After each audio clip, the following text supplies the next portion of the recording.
Okay, I think we're recording. There's my audience. If you could just wave. Hello, audience. Thanks for being here. Yep, thank you. Make sure it's set up to the right spot. Okay. Good afternoon, everyone. Thank you very much for showing up for this. I really appreciate it. It's my first time with 5 audience members.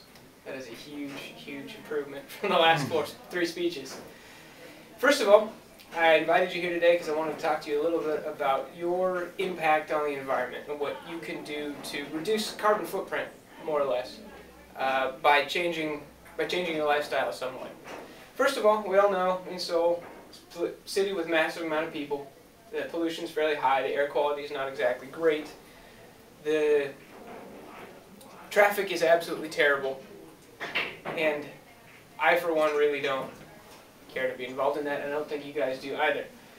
So some of the things that are terrible, really, really bad that things do, for example, an automobile puts out 50 grams of CO2 per kilometer that it travels, roughly. It's a give or take estimate, it's not exact.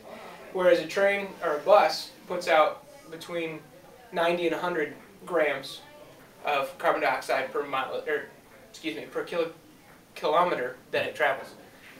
So, in your own personal lives, thinking between taking a car or taking a taxi, vice, jumping on the bus, or walking, you can do a huge amount on your own to simply reduce the carbon footprint that you make.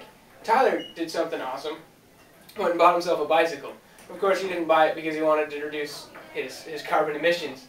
But by doing so, he, instead of using that 50 or 100 kilograms per kilometer, he reduces his carbon footprint to next to nothing. And so for those of us here from the United States, we like to drive big trucks. We like to use our cars. As Pat said earlier, he loves his car, and there's nothing he would do to trade that. But by simply walking, by simply taking the bus instead of jumping in a taxi or taking your personal car, you can really reduce how much carbon dioxide you release into the environment. I wanted you to think about that. Some other simple things you can do is use reusable bags, not using the plastic. You can think about recycling more often and things like that. If there's anything else you want to know, there's plenty of stuff online involving people in reducing their carbon footprints.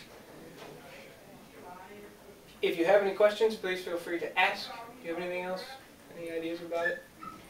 Okay, in conclusion, you all know what you can do. Take the bus, ride a bike, or walk. And those are your best options. Thank you for listening. I appreciate it. And now to show that my audience is still there, they didn't sneak away. Yay. Yay.